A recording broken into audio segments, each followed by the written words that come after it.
Fala galerinha, que beleza, voltei. Vocês estão acabando me vendo hoje de novo já, né? A gente praticamente está vendo agora 5 vezes durante a semana, né? Bastante tempo. Graças a Deus, eu sempre gosto de estudar com vocês, sempre gosto de trabalhar com vocês. Galera, a aula agora é de Sociologia, beleza? E aí a gente tem que encarar a Sociologia de uma forma diferente, de História. Vocês sabem muito bem disso, que Sociologia estuda o comportamento social, né, o comportamento das pessoas em sociedade em grupo, né, porque a gente tem um comportamento diferente em grupo do que quando a gente está individualizado, né, quando a gente está isolado, e a gente vai ver o quanto que é importante estudar isso agora, né, até mesmo no próprio momento que a gente está vivendo, né, a gente está vivendo uma pandemia, né, onde todo mundo deveria principalmente estar se cuidando, se isolando, buscando o bem comum, e você tem pessoas que estão justamente fazendo o sentido oposto disso, né? Isso é um dos papéis da sociologia, né? Entender por que isso acontece, né? Por que as pessoas pensam assim, porque tem dificuldade de entender um comportamento hegemônico, né, entre as pessoas sobre temas importantes, e aí isso a gente só consegue entender através da sociologia, tá bom? Então vamos lá. Hoje a aula, galera, a gente vai falar sobre sociedade capitalista, né, e os autores do liberalismo. Então, primeiro ponto, o que a gente vai falar aqui? O capitalismo. Né? O que é capitalismo? Né? É capitalizar. O que é capitalizar? É guardar dinheiro, é acumular dinheiro. Né? É você transformar justamente uma pequena quantidade de dinheiro em uma grande quantidade de dinheiro. Como é que você se torna um capitalista? É simples. Pega uma caixinha e começa a guardar dinheiro. Pronto, você acabou de se tornar um capitalista. Né? Quando você faz isso, e é assim que o capitalismo primitivo, né, que a gente chama, vai surgir, ele vai surgir a partir do momento que as pessoas começam a comercializar, começam a pegar esse lucro lá na Idade Média e começam a guardar. Lá na Idade Média que vai surgir esse conceito que a gente vai falar de capitalismo. Né? Eles comercializavam entre os feudos, né? Esses burgos, esses comerciantes, comercializavam o que sobrava dos feudos e eles começavam a guardar o lucro deles. Guardava, e depois eles começaram a emprestar esse mesmo dinheiro. Né? Então começavam a investir esse dinheiro, né? E aí você cria uma nova classe social, uma classe que detém o dinheiro. Né? E a gente vai ver depois como isso vai se transformar lá em história. Mas o que a gente está falando de sociologia é o seguinte, estou dando um panorama para vocês como é que se surge o capitalismo. Né? O capitalismo é justamente o ato de você guardar dinheiro, beleza?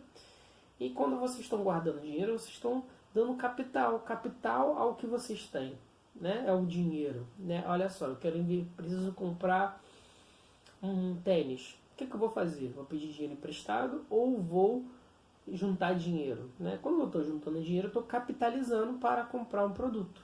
Né? Então, quando eu quero emprestar dinheiro também, eu preciso capitalizar, eu preciso juntar dinheiro para emprestar dinheiro para alguém e gerar mais lucro a partir desse meu mesmo dinheiro. Tá bom? Então, isso é o capitalismo.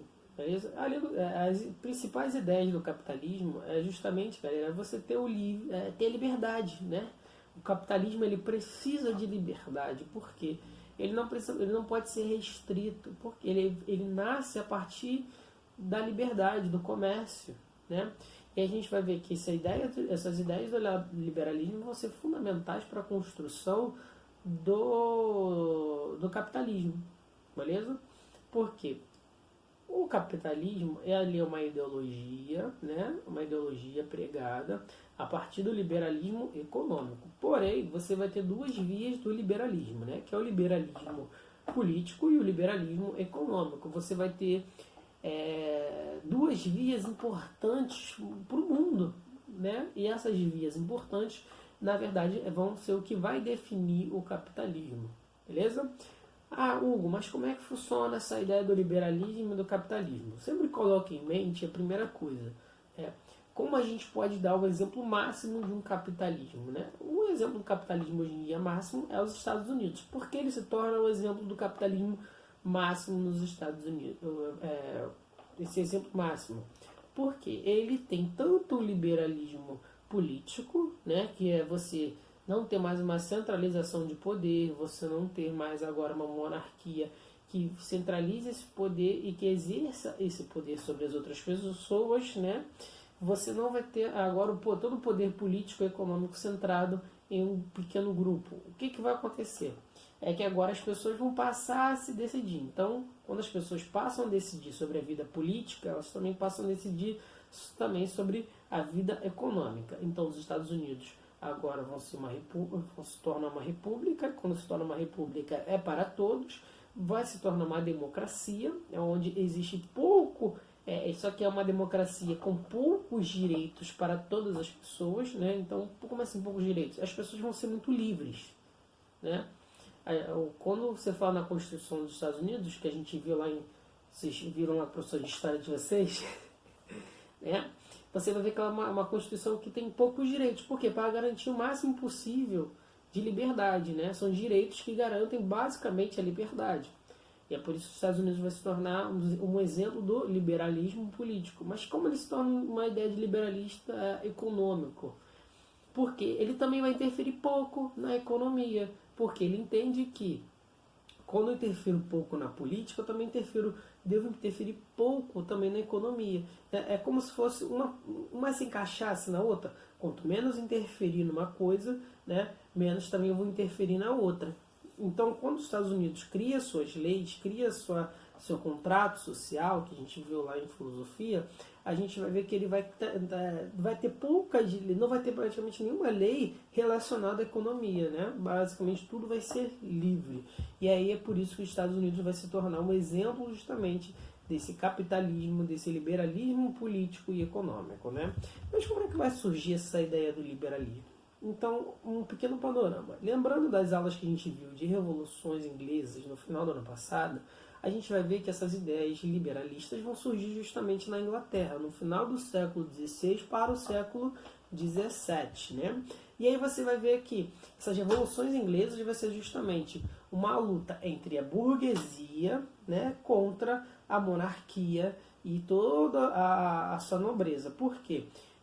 Já era visto que essa burguesia era a classe que detinha o poder, né? Que tinha o dinheiro, enquanto essa nobreza, na verdade, ela detinha o poder, mas era um poder só sustentado por heranças e um poder também por causa da igreja anglicana, beleza? Né? Que é a igreja oficial da Inglaterra. Só que quem tem o poder mesmo, né, é quem tem dinheiro. As pessoas já estavam visualizando isso, né? E essa questão do dinheiro versus o poder da monarquia, o poder de herança, né, começou a entrar em choque. Esse choque foi o que levou justamente às revoluções inglesas. E aí foi através dessas revoluções inglesas, que a gente já viu toda a história, que vai surgir justamente esse liberalismo, né, que é o liberalismo político e o liberalismo econômico. A diminuição da intervenção do Estado na vida social e política das pessoas e a diminuição do Estado na intervenção econômica. Como assim? Então, olha só, o Estado agora, você vai poder votar, você vai poder escolher seus representantes, né? O Estado agora não vai poder mais interferir na minha vida pessoal, social, né? E assim diminui muito, melhora a minha qualidade de vida, né? Porque agora eu não tenho que mais prestar reverência à rainha ou ao rei, eu não tenho que pagar mais os impostos reais, eu tenho que pagar meus impostos que o Estado tem que me retornar. Eu não tenho que sustentar uma coroa, e sim ela que também deve retribuir a mim. Né? Isso são as ideias do liberalismo político, né? De você ter garantias de propriedade individuais, de você ter garantias ao voto, garantias de acesso à política, né? Não só mais uma pequena classe que tinha acesso ao poder, enquanto, ao outro lado, agora o Estado não pode ter mais influência sobre as decisões econômicas. Né? Se você tem liberalismo político, liberalismo econômico também, o Estado agora não vai mais interferir na política, o Estado agora não vai mais por exemplo, não, só eu posso ter uma companhia das Índias Ocidentais, só agora o Estado que pode. Não, agora se eu sou um burguês e tenho um navio, eu posso mandar um navio lá para sair da Inglaterra para as Índias e fazer um grande comércio naval e eu lucrar com isso. Isso é o liberalismo econômico, agora não é mais só a rainha que tem esse poder, beleza? Né? E aí a gente vai vendo como é que isso vai se construindo, beleza? E a gente viu até que a gente já entendeu o que é liberalismo, como o liberalismo funciona, a gente vai ver que o liberalismo vai se exemplificar tanto no modo político quanto no modo econômico de duas formas. No modo econômico, o liberalismo, nesse início, né, das revoluções inglesas, vai dar origem ao mercantilismo, que a gente viu, né, que vai dar justamente vai ser uma guerra. O mercantilismo é uma doutrina da intervenção do Estado, né? Porque o rei e a rainha vai estar intervindo através do mercantilismo na economia, enquanto o capitalismo vai ser o oposto, né? A gente vai ver que o liberalismo vai se apoiar no capitalismo, enquanto o mercantilismo vai ser a da monarquia, do Estado, né? E as duas vão entrar em choque e vai acabar justamente com a vitória do capitalismo. Enquanto do outro lado a gente vai ver uma monarquia absolutista, uma monarquia, e do outro lado você vai ter as ideias da república. Isso vai ocorrer na Revolução Francesa, né? E as duas vão entrar em choque, e é por isso que a gente vai ter justamente uma das grandes causas e mudanças que a gente vai vendo. Por isso que é importante estudar esses períodos históricos como as revoluções inglesas, a Revolução Francesa e a Revolução Industrial, porque essas três mudam não só o panorama no mundo de um ponto de vista político, e aí que você já tem que ter essa maturidade, né, do ponto de vista político, como do ponto de vista econômico. E a gente está vendo que as duas coisas andam em conjunto, galera. Não é um pouco complicado você fazer política sem economia, e é um pouco complicado você fazer economia sem política, né? Para a gente ver, para a gente entender esse próprio contexto que a gente vive hoje em dia, né? Olha só, o quanto a gente vê a importância do ministro de uma economia, ou qual a importância da gente ver o planejamento de um presidente ou de um primeiro-ministro, né, para a economia. Por quê? É como a gente vai também lidar com as questões políticas. Beleza? E aí a gente vai ver que, por exemplo, com a Revolução Russa, essa questão política e essa questão econômica vão ser diferentes, porque nas ideias russas, né, nas ideias principalmente do comunismo, não tem mais terras agora de propriedade privada. Isso é uma questão burguesa, isso é uma questão capitalista, a propriedade privada, né? No comunismo, que a gente vai ver depois, essas ideias, a propriedade agora é de todos, é do Estado. Então você não tem mais a sua terra, certo? Você agora tem acesso à terra, todos vão ter acesso à terra, mas você não tem mais uma propriedade privada. Então o que acontece, né? Você vai ter um choque, conflito, mas é só para exemplificar um pouco essa diferença, né? E a gente vê que políticas econômicas e economia política, as duas precisam de certa forma uma da outra, né? Meio que para sobreviver. E é por isso que, qual é a grande questão? Quando a gente tem uma instabilidade política, a gente tem uma instabilidade econômica. E também quando a gente tem uma instabilidade econômica, a gente acaba gerando uma instabilidade política. Exemplo disso, a Dilma, em 2014, porque um dos motivos dela acabar sofrendo um impeachment e ter saído da presidência, né? Vocês lembram um pouquinho, vocês ainda são bem novinhos, mas dá para lembrar um pouquinho, né?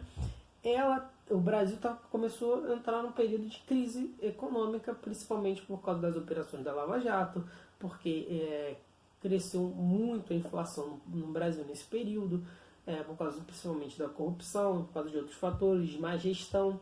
Então você acabou levando uma crise econômica, que as pessoas começaram a perder muito emprego, e aí o que vai acontecer? Essa crise econômica vai levar justamente a uma crise política. Hoje em dia, qual é o grande problema, né? Principalmente no governo que a gente vive hoje? É que você tem uma instabilidade política que não possibilita justamente o desenvolvimento da economia, tá bom?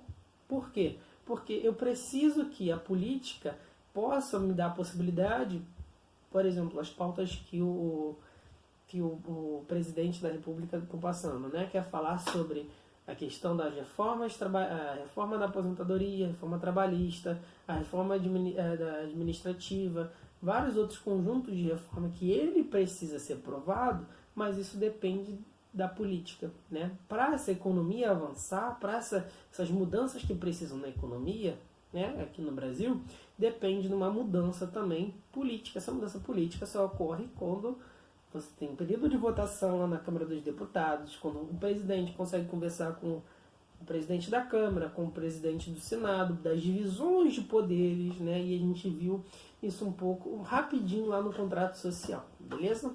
E aí, qual é a grande questão disso?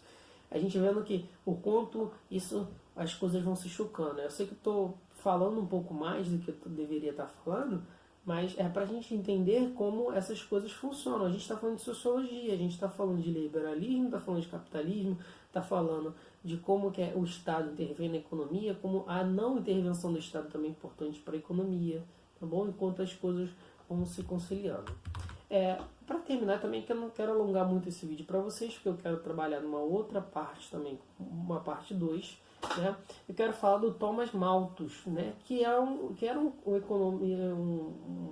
economista justamente do século XVIII e século XIX, que ele tem uma grande teoria que vocês estudam até em geografia, que é a teoria malthusiana, né? Que ele falava que é o seguinte: o mundo não tinha, né, as pessoas que estavam crescendo demais para a capacidade de alimentos que existiam, né, para a capacidade de produção. Olha só, a quantidade, imagina, né, vocês que gostam de matemática entendam assim, né, a razão da produção de pessoas, né, da reprodução de pessoas era uma PG, enquanto a produção justamente de alimentos era uma PA, né? Então as duas cresciam de forma diferente. Então crescessem muito mais pessoas do que a quantidade de produção de alimentos, de materiais para atender essas pessoas. E ele via que é o seguinte: uma hora o mundo vai entrar em colapso, essa sociedade que a gente existe hoje não vai poder existir mais, porque vai voltar a guerra de todos contra todos para a busca da sobrevivência.